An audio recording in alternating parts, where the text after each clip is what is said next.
Well, we titled this "Tom Brady is not opposed to a return with the 49ers." What is Tom Brady thinking? I mean, is this just like, hey, you know what? Let's I like the attention. I mean, he's 46 or 40 going on 47 and come on. I mean, it's over, right? Don't tell me Tom Brady's coming back. I just think these athletes have such a difficult time of officially walking away, especially an athlete like Tom Brady, who has always prioritized putting a lot of money, time, resources, investments into staying in shape. I read his TB12 book and I thought it was fascinating how he goes about his daily life. He's all about longevity, looking to live a long, prosperous, healthy life. And we saw that in his NFL career. It was incredible how at 44, 45 years old, he was defying father time, kind of like what LeBron James is doing right now as he's closing in on 40 years old, and both of them still playing at an elite level. And I think about it from an athlete standpoint, especially for a competitor like Tom Brady, who loves the craft, loves getting in the lab, loves the daily process, loves the chase for greatness, where you're on that grind every single day. And that is your motivation when you wake up until the time you go to sleep. And it's all about perfecting your craft, getting better. And then when you're sleeping, it's all about recovery. You're always thinking about ways to hone in on how you can maximize your fullest potential. So you go from that for Tom Brady 2+ decades. And then now you just don't have to do that any longer because you're no longer a professional athlete. You're no longer a quarterback. And obviously, what we do is a lot different. But even when I'm off, I'm still itching. I'm still excited to hop on this mic and talk with you and talk some football here. Even when I'm off, I'm still wanting to do social media content. I want to get my thoughts and opinions out there because I just love the process. I love the grind. But come on, Tom Brady, you're going to be 47 years old. And now you're saying, if a team calls, I might want to come back. And it's definitely not the Brett Favre level where he retired, came back, always drama. And it got kind of annoying after a little while, but it is kind of hilarious how Tom Brady is back in the news here.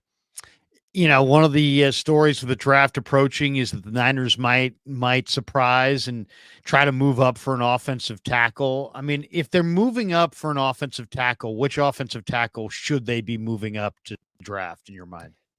If they're moving up to take an offensive tackle, I think you have to target a tackle who is a freakish athlete, has a lot of upside, and might not be a refined product right now.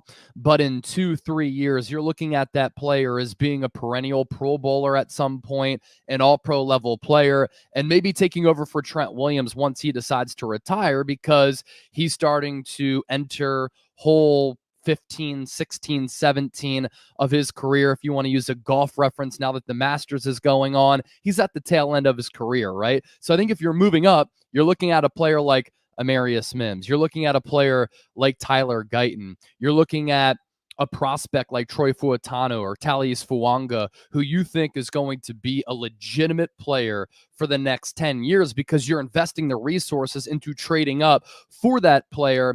And you want to know that they're going to be a sure thing, or they have this really high ceiling where they can become that Trent Williams level player in the future. All this talk about trading up for a tackle in a deep tackle draft. I don't know that I would be an advocate for that. I mean, just because I think that Mims hasn't played. I think Fatanu probably is the guy who's ready to play the most. I love J.C. Latham, but I've had buddies who in the scouting community who have called me and said, Krug, pump the brakes. That guy's a guard. And I'm like, really? I mean, he's listed as a tackle. He played right tackle at Bama. He's 6'6", about 350 pounds. There's some people that love the kid Fashanu out of Penn State. At the beginning of the year, he was maybe the highest rated tackle right there with all. It looks like he's slid a little bit. What do you think of Fashanu? You're a PA guy. He's got all the measurables you want. At the beginning of the year, he was the preseason All-American. He was the guy early in the year that people thought was going top 10. Is he still going top 10? Yeah, if he came out last year for the 2023 draft, there was talk about him being a top 10 pick last year. So he goes back to school and he wants to get a little bit stronger. He wants to improve his skill set a little bit as an offensive lineman. And I still think he's worthy of being probably a top 15 pick. I think in the Big Ten, think about where all those schools are pretty much located, or at least were, because now they're extending out to the Pacific Northwest and out west because of the conference realignment and the conference expansion. But for so long, the Big Ten has been strictly in the Midwestern portion of the country. You're going up against a lot of country boys, a lot of farm boys, a lot of beefy offensive linemen and defensive linemen. So for Olu Fashanu, he's going up against some really good edge rushers across the Big Ten, players who are getting drafted in the first, second, third rounds, who have been highly productive players, highly touted recruits coming out of high school. I thought he held up well in that competition. And I still think that he's going to be a good player in this league. When I saw him at the NFL Scouting Combine and when I interviewed some of these offensive linemen, some of them really stood out as far as the body type. You look at the Joe Alts, you look at the Graham Bartons, Olu Fashanu, Amarius Mims, some of these freak athletes, they're so big up top with these broad shoulders and huge upper body frames. And then they're really kind of slender in the waist with powerful legs. And a scouting kind of verbiage is they don't have a lot of bad weight. Olu Fashanu doesn't have a lot of bad weight. Whereas when I did see Thales Fuanga, he does have some bad weight where he looks a little bit chunky. He's a little bit round. He's a little bit plump. That's not the case with Olu Fashanu. And if we're talking about the Niners trading up for an offensive lineman, by the way, it's completely not possible because he's the best offensive tackle in this class, I think, by a long shot.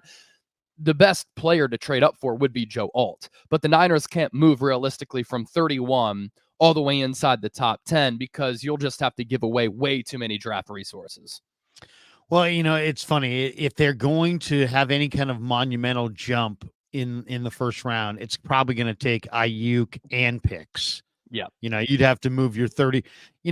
What would the Niners get if they moved Aiyuk and 31? And I mentioned this because I'm just watching First Take this morning, and they're going through the teams that need quarterback or need wide receivers. And they didn't even mention Pittsburgh, but obviously Buffalo has a severe need. They picked 28th with no Diggs. Their receiving core doesn't look very good. The New York Giants, just because it's New York, they're looking for a wide receiver. Kansas City's clearly looking for a wide receiver. Maybe Jacksonville, definitely the Chargers, maybe the Browns. I guess I would ask you the question is how if the Niners wanted to really move up for a big time guy, let's say they were in love with Malik Neighbors, could they move Aiyuk in 31 and get the Giants to bite? I think the Giants are in a position where they really want to hold on to that pick because they know they're not going to be competitive, at least in 2024. And they want to get a high level impact player who's going to be able to move the needle for that football team for the foreseeable future. The team that I kind of look at is the Denver Broncos. They do not have a second round pick. They currently have the 12th overall pick. And if the Niners wanted to really trade up, and if they wanted to trade away Brandon Aiyuk, or if Aiyuk asked out, I think the only way that Aiyuk is not with the Niners is if he asked for like $30 million and he asked out of San Francisco. Denver Broncos don't have a number one wide receiver right now. And they want that young wideout to pair up with their future quarterback. Do you trade 12 away and you get Aiyuk, and then you get the 31st overall pick from San Francisco? And as I mentioned, the Denver Broncos don't have that second round pick, and then they're able to get a second rounder as well. That's kind of the range or the team that I would be looking at. And if you want a Malik Neighbors type of player, you can get him there. Or depending on how the board falls or which player you really covet, I think that would be a little bit of a reach for AD Mitchell, but it wouldn't surprise me if AD Mitchell is a top 2, top 3 wide receiver in this class. So that would kind of be the team or the territory that I would look at for San Francisco to move up if they were to trade away Aiyuk and pair that with pick number 31 to get a wideout.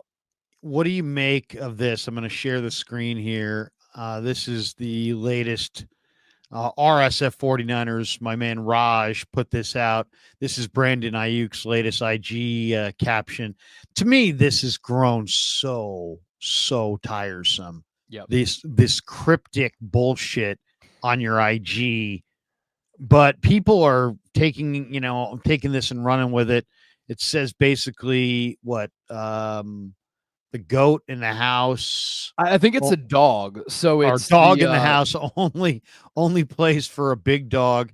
yeah, People the were saying, translation is the Browns want him. He wants to go to Cleveland. I mean, and what is your, I'm 54. You're younger than me. Decipher the IG for me, please. so the first one a few weeks ago was Money Talks Bullshit Walks. And I was able to decipher that right away. It's a rap lyric that's in multiple rap songs. I do like rap music. Meek Mill has said it from time to time. Money Talks Bullshit Walks was the first one. This one is the doghouse is the only place for a big dog.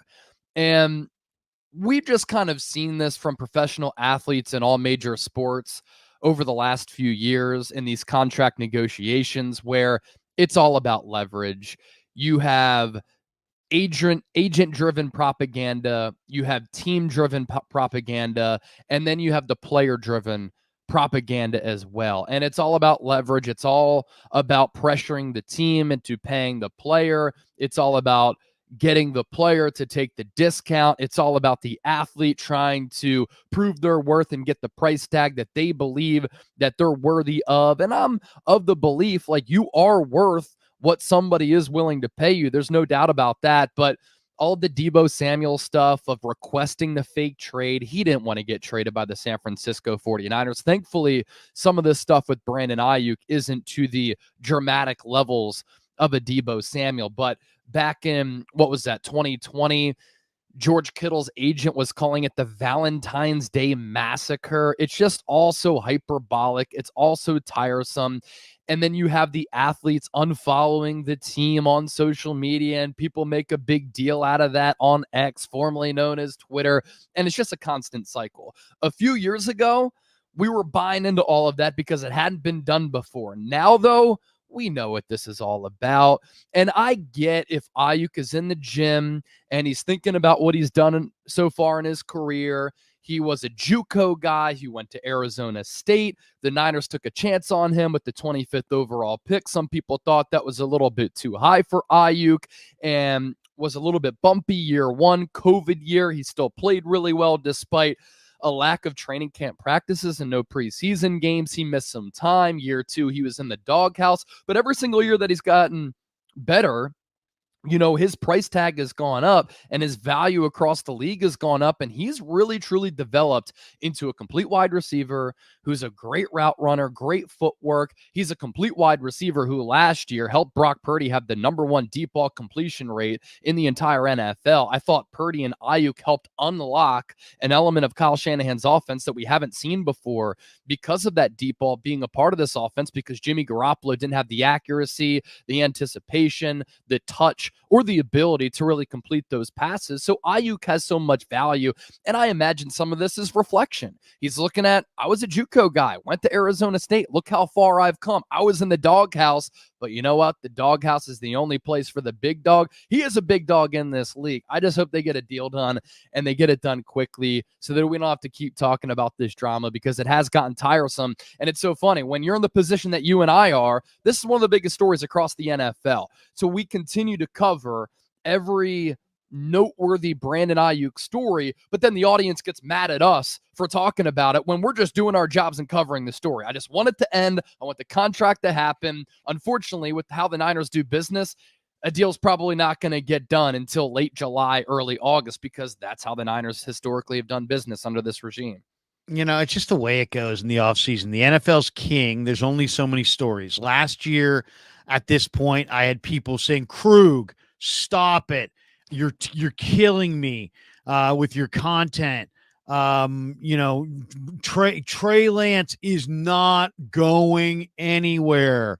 He's not going to be traded. Stop talking about it. You're wishing for it and blah, blah, blah, blah, blah. And I'm like, I'm not wishing for it. I'm reading tea leaves, and I was reading the tea leaves correctly. And He was dealt, and they did try to move him during the draft, and they just couldn't. And so that was a story. And yet people by, hundreds were in my chat. Stop talking. You're obsessing on this Trey Lance trade. They love him. they're not trading him. Well, that was a bunch of crap. They didn't love him. They were trading him. I was reading that correctly. The Aiyuk thing is interesting from the standpoint of, I know they love him. We all love him. But you're going to pay your quarterback 50 times what you're paying him in the not that distant future, and I don't know that you can afford him at his price. So I know they're talking. All the indications are he wants to be here. They want him. Blah blah blah blah blah. But it's all about, how willing are both sides to make a deal. If the Niners aren't moving off their price and Aiyuk ain't moving off of his, or if his price is exorbitant in their eyes, they're moving him. So I don't think we're sitting here, discussing it is over. We're not just making up a story. Where do you think this ultimately is going to fall? Because I think Aiyuk badly wants to get paid. I think the wide receiver market is quickly moving out of their control. He wants to wait for it to move further out of their control. They're hoping to get him at some kind of a bargain deal. I don't know if I see that. Chase, this may be an impasse. And even though it makes no, well, they said they love him. They said they love Trey Lance until the minute they moved him. Now, they really do love Aiyuk. I'm not saying, but there's no advantage if you're trying to trade an asset to devalue him in any way, shape, or form. So you're going to say, we love the player. We appreciate the player. We want the player. But you know what? They got a price, and they've got a walk-away price as well. How do you think this thing's going to end? Yeah, and it's funny. I think you and I have two of the most watched, two of the largest 49ers channels on YouTube, because we do a good job of reading the tea leaves. And I think that that's a good skill to have as a broadcaster, or now the juicy word is content creator. You were talking about Trey Lance maybe getting traded. Why? Because the Niners' actions led us to believe that a trade could happen. They moved capital to move up to take him. Then they didn't give him chances. He got hurt. And last year he was getting third string quarterback reps, and they tried to move him during the draft. They didn't. So yeah, we believe that he might get dealt. And I had some of these fanboys all in my DMs on X saying, you hate Trey Lance. Right. You want him to get traded. He's not getting dealt. Look, covering the Niners has changed my life. I have a lot of pride and I have a lot of passion, and I take my job very seriously and talking about this team every single day. Part of that is knowing how the Niners operate as a business. I don't want him to get dealt, but I also am going to predict that he might get traded because of the Niners' actions. And he ended up getting traded. So you and I, we could take a victory lap on that. And that's why people come back to our channels, because we know ball. And sometimes the writing is on the wall. We predict it before other people do. And we talk about it weeks and months in advance. To Aiyuk here, think about the Niners' actions, right? They've invested so much time and resources into his development. I think they can take a victory lap for identifying him as a player with a lot of potential who they hit on with a 25th overall pick, again, as a JUCO player who went to Arizona State. And his numbers at Arizona State weren't crazy, but they were betting on upside. They were betting on improvement. They were betting on him ascending as a player. And this is also a Niners organization that has whiffed on a lot of first-round picks during this John Lynch and Kyle Shanahan regime. They hit on Brandon Aiyuk, and they foresaw him becoming a number one wide receiver. And I talked about some of the challenges that they had to overcome early in Aiyuk's career, with him being in the doghouse, him struggling, maybe not taking things as seriously, not blocking like Kyle Shanahan wants him to. But Kyle Shanahan was hard on Brandon Aiyuk because he thought he could be a great player. And what has happened? Kyle Shanahan being on his ass made Brandon Aiyuk realize this coaching staff cares about me. This organization cares about me. They see potential in me. It's time for me to tap into my potential. And you don't become a great route runner with excellent footwork and a complete wide receiver who has every single route to his route tree, is a goal line to goal line threat, can take the top off of the defense, who's explosive after the catch, who can make guys miss, who can drop DBs to their knees in the red zone, who becomes an all-pro if you don't work your ass off. Kyle Shanahan wanted Brandon Aiyuk to work his ass off. He has, and now he's become an all-pro player. So the Niners have put all of this time and investments and emotional energy into Brandon Aiyuk's development, hoping that he'd become a great player. Well, this past year, he became a great player. It would be stupid for them to just let him walk over some money. Now, here's the sticking point. If Justin Jefferson gets $32 million and CeeDee Lamb gets $30 million, does Brandon Aiyuk say, I think I'm as good as CeeDee Lamb, $30 million or no deal? And then Parag and John Lynch are like, whoa, we had budgeted $26 million. $30 million per year is a lot, especially when we're going to pay Brock Purdy 50 times what he's making, as you mentioned. And we're paying all these other players on this roster so much money. We want to give you a little bit less, but think about this. You said after the Super Bowl, you want to be with an organization that wins. You take a little bit less. We could put this roster together so that we can win. So I think the only way that Aiyuk is not with the Niners is two things. He asks out, or he asks for $30 million or a price that is too much money that the Niners are willing to give up, where then they look at it and saying, well, look at these drafts the last couple of years. Increasingly, with the increase in 7-on-7s and running backs wanting to play wide receiver because of longevity and financial reasons in the development of football, in the draft every year, these drafts are loaded with wide receivers. Can we trade them away? First round pick. We get in the 20s. We get in the teens. We draft his replacement. Then we draft another need at 31. And that's how we kind of reshape our football team to a certain degree. But another part of this, before I throw it back to you, you have a young quarterback in Brock Purdy who has a great continuity and camaraderie going with Brandon Aiyuk. You want to do everything that you can to surround him with the proper resources so that he can continue to be successful. Why would you take Aiyuk away from Brock Purdy? Which is also why we talk about moving on from Deebo Samuel next year, because that could make sense for this football team. It's going to be interesting. I mean, some scouting buddy of mine told me last week, he's like, the 49ers just need to absolutely get as many receivers who excel in the middle of the field as possible, because that's really where Purdy, is outstanding. And he brought up, that the Niners could have interest in Brock Bowers if Bowers fell in the first round. How likely is it that Bowers falls? He's a blue chipper. He's a local kid. He's from Napa. I can see them looking at Bowers and saying, man, this guy, we could go double tight end with Kittle and Bowers. There's the wide receiver. We can replace Aiyuk in free agency with Tyler Boyd. We could take a shot in the, Christian McCaffrey saying, draft my brother, draft my brother, draft my brother. So they only have so many wide receiver spots if they're going to try to draft Luke McCaffrey in the 4th or 5th round. I'm just kind of throwing out ideas here because personally, I love Aiyuk and I want to pay him. But let's be totally real about this. For the money that he's going to command and for the production that he has had in their biggest games, he had 3 catches in each of the the Super Bowl and the 2 playoff games. Is he worth $35 million? I don't know on this team if he is. On a team that likes to spread it around, on a team where he's never really, how many 10-catch games does he have in his career? He only had 7 touchdowns all of last year.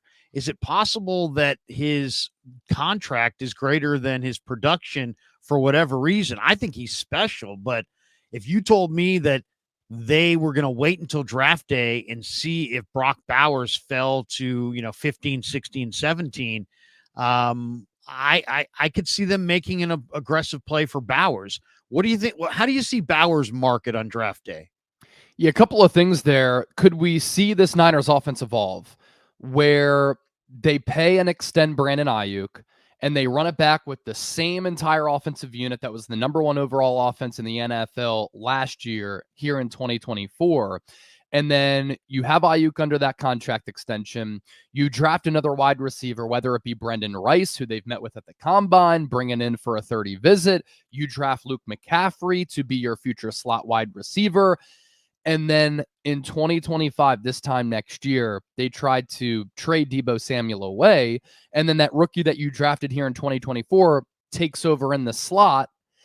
And he gets some of those opportunities that went to Deebo, but then you increase the role. of Brandon Aiyuk, and he becomes your go-to 100 target per year wide receiver as the X. Maybe that's the change in evolution of this Niners offense that they're starting to put in motion now and think about now to implement for 2025. And then once that contract starts to settle in for Aiyuk a couple of years down the road, because I'm always kind of a fan of backloading some of those deals, putting some dummy years on it to absorb those cap hits, when that money starts to really hit, that's when Aiyuk is that 100 target per year boundary wide receiver who is a focal point of your offense. And then you have that young, cost-controlled, younger player who's in the slot, who, of course, is going to be a different player than the game changer and the game breaker that is Deebo Samuel. But Deebo's a weapon, and you can find weapons, whether it be a Brendan Rice, an Xavier Legette, a Malachi Corley, a Luke McCaffrey. You can find those types of players. And then on the Brock Bowers front, I think the team to watch here is the New York Jets at number 10. They don't have a tight end. They just lost CJ Uzama to the Philadelphia Eagles. Aaron Rodgers has always liked having a tight end on their team. At the other wide receiver spots, they're in a good spot with players like Garrett Wilson. Their defense is straight up loaded. They don't need to draft defense at number 10. Brock Bowers would be drafting upon need for New York, but I think you can make the argument he'd be the best player available because I think he's a top 10 overall player in this draft class. If the Jets don't draft him at number 10, then you're starting to look at all of the offensive tackles starting to go off the board. You have to throw in some cornerbacks going off the board, edge rushers in a Dallas Turner, a Jared Verse, which then causes Brock Bowers to fall down the draft board. And if he's in the late teens, if he's there at, let's say, 22, 23, do the Niners say, okay, he's by far our best player available. We had him as the 10th best player in this draft class. Here he is at, let's say, number 23. George Kittle, fantastic player, starting to get a little bit older. We have to start planning financially for the post-Deebo days and the post-George Kittle days. And we have to get out ahead of those players maybe declining a little bit. Also, let's run some more 2 tight end sets. The Niners are clearly interested in targeting another tight end. They tried to poach Brock right away from the Detroit Lions with that offer sheet. The Lions matched. They've looked at other tight ends in free agency. You can't tell me Kamla, too, with the drop issues, and Braden Willis, who's more of a H-back special teams contributor and shorter, is going to be your backup tight end to Kittle. What if you have Kittle and Brock Bowers on this offense for the next year or two, and then Brock Bowers, being the generational tight end prospect that he is, takes over for Kittle once you decide to move on from him? It sounds like crazy talk, right? Because they love Aiyuk, but you have to kind of stay ahead of this thing, almost like surfing a wave. If you're going to pay your quarterback $40 to $50 million, that's 50 times what he's made this year. That means at least 2 big contracts are going to have to go. You got to make that call. Who are those guys going to be? You don't have to move those contracts today, but you got to start preparing. And I would say, if you ask me, looking at the guys who make money, I mean, Juszczyk's an easy one, but he's kind of redone his deal, and he doesn't have a monster deal. To me, it's Kittle, and the receivers are the guys that may have to be changed out. So if you could trade Aiyuk for a mid-first round pick and take Brock Bowers, let's just say he gets by the Jets and he's sitting there, and he may, because I'm hearing the quarterbacks may push up, and that there's so many teams who want wide receivers, so many teams who want offensive linemen, that Bowers as a tight end could slip a little bit. I think he's a top 5 talent, to be honest. But if you could trade Aiyuk, turn Aiyuk into Bowers, and then take a wide receiver at 31 to replace Aiyuk, you could save all that money and really set yourself up for kind of the next era of 49er football with Brock Purdy. That being said, what receiver do you think they would be interested in at 31? I mean, Harrison, Neighbors, Adunze, Brian Thomas, probably Troy Franklin, probably are all gone at that point. And you're looking at a board maybe of Ladd McConkey, who I'm not a huge fan of, Adonai Mitchell, who I really do like. I think he's a monster. Xavier Worthy, who ran 4.21. Keon Coleman, who's got a monster catch radius. Xavier Legette, who looks a lot like A.J. Brown to me. And then there's a few others. Roman Wilson ran in the 4.3s. He's productive. Ricky Pearsall is a tremendous receiver from Florida. And they sent a huge contingent, the Niners did, to Western Kentucky to meet with Malachi Corley. What do you think? If the Niners are going a trade of Aiyuk, turning Aiyuk into Bowers, and trying to get a wide receiver to replace Aiyuk, who do you think they would target? Or who do you think's who's a fit for them there? Or who do you like? Yeah, to your previous point too, I love talking team strategy. I know you do as well, and this is why sometimes we're out in front of these things. Talking about moving on from veterans, on my show, on your show, we were talking about moving on from Arik Armstead, or one key veteran that the Niners were going to move on from. People are saying, they're not going to do that, just run it back. They moved on from Arik Armstead. Next offseason, the offseason after that, they're going to start to run into a very similar issue where they're going to have to emotionally move on from a veteran who's meant a lot to their football team. And let me throw this out there as well before we get back to the wide receivers. Your defensive back situation right now is extremely precarious. Charvarius Ward, Diamador Lenore, Isaac Yadam, Ambry Thomas, Rock Ya-Sin, all in the final years of their contract. So if you want to run it back with Charvarius Ward and extend him, and Diamador Lenore, and you want to extend him, and if you really like those players, knowing that cornerback is a very important position, Talanoa Hufanga, another free agent. Do you want to pay those players? Well, if you want to pay those players, you might have to move on from a George Kittle, a Kyle Juszczyk, a Deebo Samuel. That's why we have these types of conversations here. And I think down the road, it's going to make a lot of sense. And we're going to have this conversation about a year from now, 10 months from now. As far as the wide receivers go, at 31, I think the Niners are in a good spot where they put themselves in a position with what they've done in free agency in really bulking up their depth, reshaping their defensive line, getting a Leonard Floyd. And the depth pieces are really on both sides of the ball. I like what they've done as far as bulking the depth, where they can go a couple of different routes at number 31. I think you can get a Zach Frazier, a Jackson Powers Johnson, a really good offensive tackle, a Kingsley Suamataia, one of the freaks in Amarius Mims, Tyler Guyton if they fall. You could go Patrick Paul. You could go Jordan Morgan. You could go with a bunch of offensive linemen at 31. And then at 63, you still go with the really good wide receiver. Or if you go wide receiver at 31, you can get a really solid offensive lineman in a deep offensive line class with that second round selection. At 31, it kind of depends on what you're looking for, right? Do you want an outside wide receiver like a Brandon Aiyuk, or do you want a slot wide receiver? If you want a slot, Ricky Pearsall, Ladd McConkey, they're going to be the options that you look at operating out of the slot. Do you want a slot later? Then you look at a player like Luke McCaffrey. If you want a Deebo Samuel clone, you probably go the route of Malachi Corley. If you want a built physical wide receiver who can play outside, inside, you probably go Xavier Legette.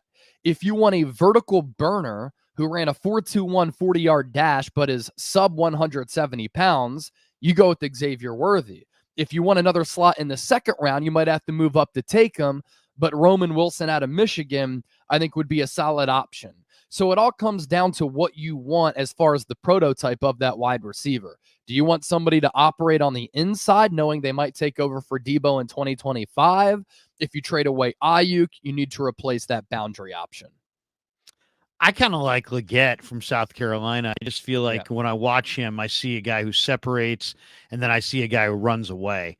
He's got the rack that they're used to. He's got the size and the strength. I know he's only a 1-year production guy, but it was in the SEC, and to me, he looks legit. I got a lot of concerns about some of the other receivers. I mean, just across the board, Worthy a track guy who we were falling in love at the combine because he wasn't their best receiver. He had dropped Mitchell at Texas too.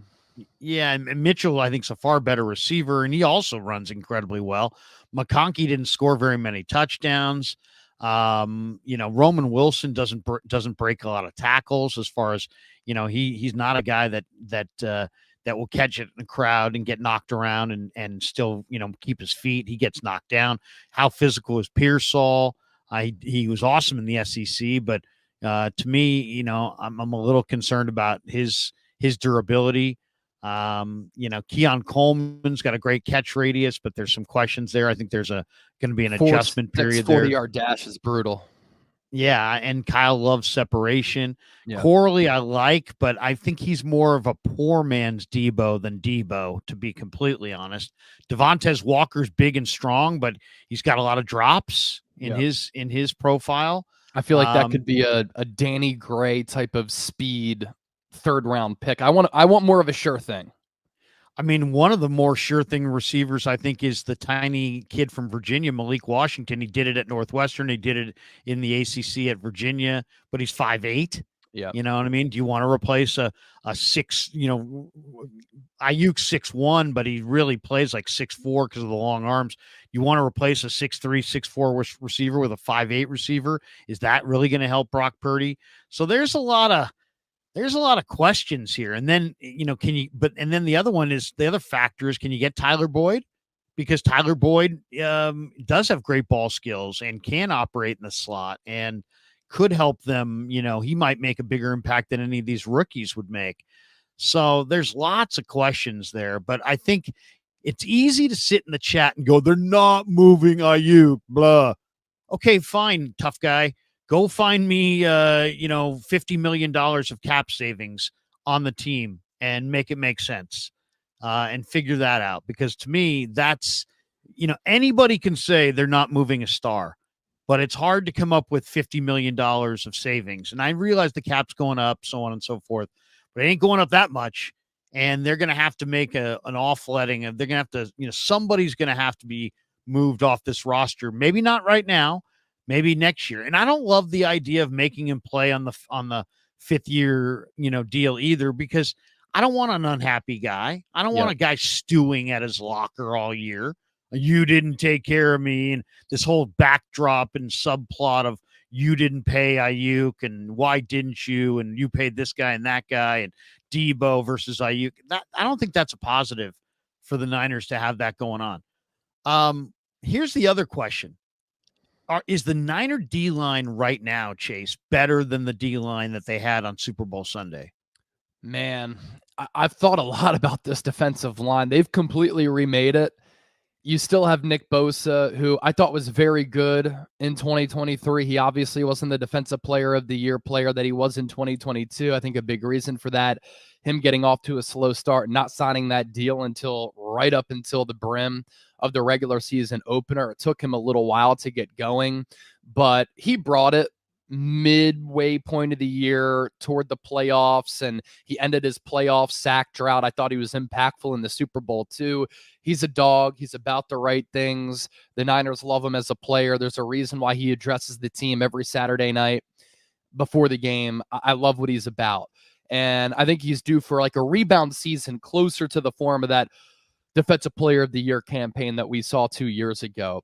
Leonard Floyd is probably an upgrade over Chase Young. He's been very durable, more than 100 straight starts. He's one of 4 players in the NFL to have 9+ sacks, or one of 3 players in the NFL, in addition to Hassan Reddick and Myles Garrett, to have 9+ sacks each of the last 4 years. He's probably better against the run, has good bend, he can set the edge, a hustle player, but I'm not sure he's an every down defensive end. And then after that, you have Yetur Gross-Matos, who up to this point has been a miss for the Carolina Panthers, has a lot of potential. Could he be an Arden Key player? You're banking on Chris Kocurek doing with Yetur Gross-Matos what he did with Arden Key, Charles Omenihu, and Cleveland Ferrell, which that's why Chris Kocerek's one of the best defensive line coach in the NFL. And then you have Malik Cunningham, who the last 2 years has been the more productive and more available player than Eric Armstead, but his ceiling probably isn't what Armstead's is. Can you get a rebound season from Javon Hargrave? He still gave you 7 sacks. I thought he brought it in the Super Bowl as well, but he's on the wrong side of 30. So it's a different looking defensive line. I almost think it's just neutral maybe you upgrade from Chase Young to Leonard Floyd, but I do have age concerns, even though he's been durable and productive. But at one point, is that going to run out? You lose Eric Armstead, who is a good two-way player, but would you rather have Malik Cunningham, who's been more available, more productive, and is half the price? I probably would at this point, given the roster construction for this team. I think they need defensive tackle depth. You have Kevin Givens, you have Kalia Davis. It wouldn't surprise me if the Niners go D-tackle in the first couple of rounds. You and I have talked about that. So I'd say maybe slightly better, but kind of neutral. It's a different looking defensive line that's maybe better against the run, which maybe that's the improvement that they needed. At the end of the first round, I mean, it's funny. So many Niner fans, it's like, we've talked about so many different positions, but they always seem like they go D-line. And why do they go D-line? Because that's where they really feel like, the game is impacted. I'm not sure if I would agree with that as time has gone on. 3-step drops, quarterbacks can neutralize a real good rush. But would you rather go for, the 6th or 8th best tackle or the best offensive tackle, or would you rather go for the best defensive tackle? I was talking to Baldy about this the other day, and I'm just like, who's, of all those inside guys, I like Rukaroro. I like Michael Hall, who led the nation, I believe, in pass rush win rate from the inside. I like Aroro's workouts and his potential and upside. It's a little bit of a risk, but I think he's a crazy athlete. He might be the best prospect 3 years from now of this group. And then there's Byron Murphy, there's Braden Fisk, there's Mason Smith. He said he likes Johnny Newton from Illinois. What do you think? Do you like Johnny Newton? Could you see the Niners going Johnny Newton at 31? Some people think he's going to go 15, 16, 17. But if he's there at 31 and he is the top interior 3 technique on the board or on a lot of boards, he's only 6'2". There's not a lot of room to put on any extra pounds. But he is quick off the snap, man, and he's a hell of a player. Would you go Johnny Newton or Byron Murphy, those top tackles, defensive tackles over the 6th, 7th, 8th, or 9th rated offensive tackle? Yeah, and just so people don't get confused, Johnny Newton is also Jerzon Newton. He goes by both. So some people are probably like, wait, is that his teammate? It's the same guy, actually. Yeah, it's such an interesting conversation because, obviously the most pressing need for the Niners is offensive tackle and offensive guard. And I think that you can get really good players there. Do you go offensive tackle or offensive guard, maybe even center? Your boy Zach Frazier, Jackson Powers Johnson, Graham Barton, if he falls. Do you go with offensive line? Let's just call it offensive line 31. And then you're banking on maybe a defensive tackle falling to you in the second round. Could it be a Chris Jenkins out of Michigan, who I really like? Good against the pass, good against the run. Could it be a Rukaroro, who maybe falls, but I'm not sure he does just because of the upside that he has? Or do you go with one of those underrated players who could fall, but at that point, it's probably a little bit of a reach? I'd probably go offensive line at 31 if you don't trade away Aiyuk, and then see what the board is in the second round. Because if Mike Sainristil still is there with that second round pick, I might go with him to be your slot corner. I think he's the best slot corner in this draft. Or could a Rukaroro fall? A Chris Jenkins, I would love that pick too. Brandon Dorlus is a guy from Oregon that's been, mocked to them in a number of fronts. 6'3", 285, can play, defensive end, but he also has the ability to kind of play inside on pass rushing downs. What do you think of Dorlus? Is could you see him being the pick at 31? I think Kent makes a good point. You trade back, you get draft capital, and then you get both in the second round. So the Niners right now are at 31. Let's say you trade back to 35, right? And then you're picking at 35. Do you get a pick by trading back in the 40-50 range? And then you have your own pick, and I think it's 63. Somebody can correct me if I'm wrong, but I'm pretty sure that's right. The pick, 63. Then you're looking at a situation where you get your offensive lineman in the 30s, 40s or 50s, you can go defensive tackle. And then at 63, you have your option of slot corner. You have your option of edge. You have your option of defensive tackle. I am never against a trade back if it makes sense for you, if the value is there. And if you do that and you get a couple of second round picks there, you can address multiple areas of weakness, which strategically I think is really smart for San Francisco. And you can get some really quality players in those draft slots. Well, my buddy who's huge on all these rumors, and I'm like, he's independently wealthy and he's just sitting around just playing golf and doing nothing and Must be talking nice. Niners. Yeah. And he was like reading into the Aiyuk IG thing, is saying that he thinks he wants to go to the Browns, or that he was referencing the Browns. And he said, would you trade Aiyuk to the Browns if you could get Greg Newsome, JOK, and a pick? And I was like, whoa, wait a second. I got to think about that, because Newsome would really help their corners. Yeah. I am the biggest JOK fan, and there's no question he's awesome. I mean, anybody who saw the Browns check out in the playoffs, he single-handedly dominated that game. Yeah. I don't know. I mean, John Lynch played with Derek Brooks. In a lot of ways, JOK reminds me of a modern-day Derek Brooks. Does Lynch see the same thing? Would you make that trade? Would you trade Aiyuk if you could get Newsome, JOK, and a pick? And their pick, they don't have a first-round pick. I think they're picking in the second rounds in the late 40s or 50s. Yeah, I like JOK coming out. It took him a little while to get going. It's good to see him finally developing. I think Jim Schwartz really helped bring the best out of him last year. Greg Newsome is an interesting player because he was a late first-round pick out of Northwestern, and he had 14 pass breakups last year. He graded out okay per Pro Football Focus. He's really been Jekyll and Hyde. With an Aiyuk trade, I really want to get a sure thing. And while JOK is a really good player, Greg Newsome, a little bit of an unknown, and you're still going to have to give him a contract extension to make that deal worth it. So he's not going to be as expensive as Brandon Aiyuk, but you're still going to have to pay him. And then JOK is getting to a point where you might have to pay him as well. You get that affordable second-round pick. I think that's a deal that I would probably pass on. Only a few more minutes. Chase Sr. in the house doing our Friday deal, and we love having him on. Okay. Your pick, if you're picking for the Niners, I want two names here. I want who you would pick at 31, and obviously we don't know who's available, so you can draw the board up any way you want. Your pick at 31, and if you had to bet every dollar you had on their pick at 31. Yeah, my dream scenario is if Graham Barton falls and you can take him to be your center over Jake Brendel. He can play guard. I think his arms are a little bit too short to play tackle. I think he's going to be a perennial Pro Bowler in this league. So I think that's a player that I'd love to see drop. If Amarius Mims or Tyler Guyton fell, even to like 27, do you try to trade up, or do they fall to 31? I think that could be an option. I think the player they do take is Jordan Morgan out of Arizona. He does have some injury issues, but played at a really high level at left tackle for Arizona. You put him on the inside, I think he could be a really good player. The Niners could trade up for a player like Troy Fuatanu out of Washington.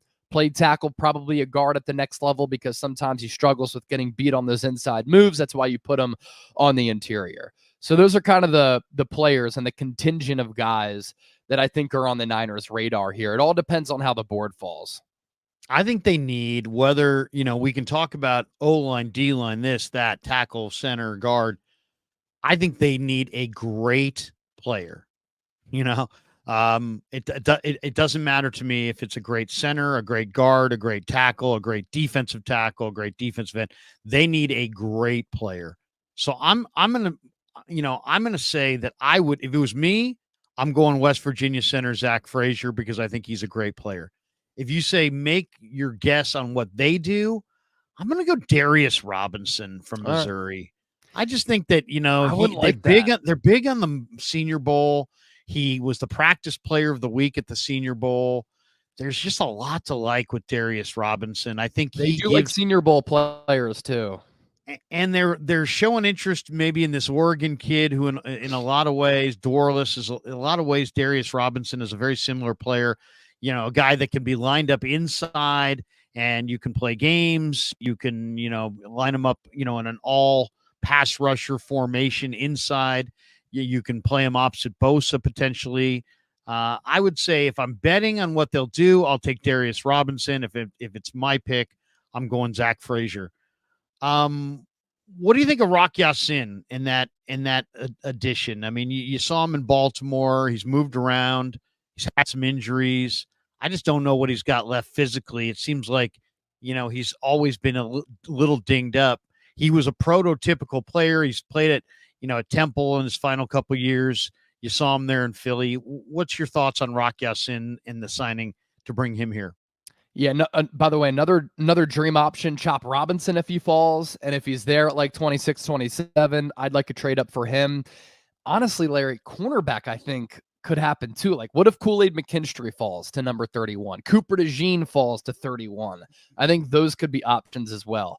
Could they reach for Max Melton from Rutgers, who's been awesome? He's got good film, and he had a great pre-draft. Yeah, that would definitely be a reach, but he's met with the Niners several times, does not have a 30 visit set with San Francisco, but he grew up in New Jersey as a diehard Niner fan. He talked about that at the NFL Combine. Rock Yassin, I'm very familiar with him. I actually went to Temple University too. I got to see that program really flourish under Matt Rule. He was not there under Matt Rule. He was there after in, I believe, 2019.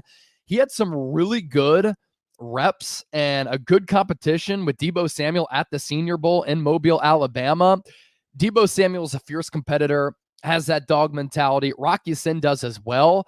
That swagger, that confidence, that short memory, that's something that you need at that cornerback spot. He actually was a 2-time state wrestling champion in Georgia and went to Presbyterian College at the FCS level coming out of school and then transferred to Temple as a grad student. So slept on as a football player coming out of high school, then really slept on as a grad student as well, because it's not like he went to a Power 5 program. He went to Temple University. He played well there. And Temple University has this tradition where the players that best exemplify what Temple is about as a program, toughness, swagger, that Philadelphia mentality, the diamond in the rough type of player, their practice facilities on 10th and Diamond, they give them single digits. So it's a huge honor for these players to get these single digits. Rock Yassin got a single digit and is long, really good athlete. Scouts absolutely loved his body frame coming out of school because of the long arms, ability to jam, good athlete, ran a 4.5 40 pre-draft process. Not great by any means, but the Colts saw a player with a lot of upside who needed some development. They drafted him in the second round. He was a Pro Football Focus all-rookie guy in his rookie year. He hasn't been able to really maintain that development since then. And he's always had these nagging injuries, which I think have stopped him on the runway of truly finding his footing in his developmental process to be a solid player. So if he can stay healthy, we've seen the Niners do a good job of developing corners.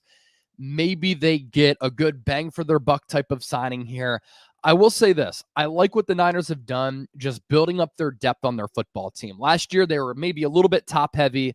Now they've found these value signings and good backups. I think Isaac Yiadom, who's a Pro Football Focus darling as far as the analytical numbers, he filled in for Marshawn Lattimore last year, was very highly graded as a cornerback, could end up being the diamond in the rough type of acquisition for the Niners. So too could Rock Yassin. At the very least, you have some Ambry Thomas insurance here if you don't go corner in the draft, because clearly they've lost confidence in him. We'll finish on a fun note. I'm going to share the screen. My man Raj has the latest commercial starring Brock Purdy and Colton McKivitz for John Deere. I don't know if you saw this. Thanks, Brock. Well, hold on a second. Here we go. Going on a road trip. Gonna need some onion dip. That's beautiful, man. Thanks, Brock. I need to know what this road trip is. Go. I need to know. Where are they going? It's a John Deere ad. Is it just they're going to be on a tractor, or are they traveling somewhere and they're going to document this thing? I don't know, but it's just the Colton McKivitz and, John Deere getting Colton McKivitz and Brock Purdy together. What do you got cooking the rest of your day? on that road trip, is Brock going to say, don't give up 47 pressures in 2024, Colton, please? It's going to be like your road trip. Remember we had you in the car on the way to Houston? National title. That's right. That's right. Yeah. That's right. At this point of the year, man, road trips are awesome, man. I mean, I love let's road be trips. honest. Everybody needs a good road trip or two. I agree. I'm at a point right now where once I get past the NFL draft and the grind of that, I kind of just want to hit the open road. And some people are calling me crazy, but I live in Dallas right now, and I have family in Nashville. My dad lives there. My stepdad lives in Florida.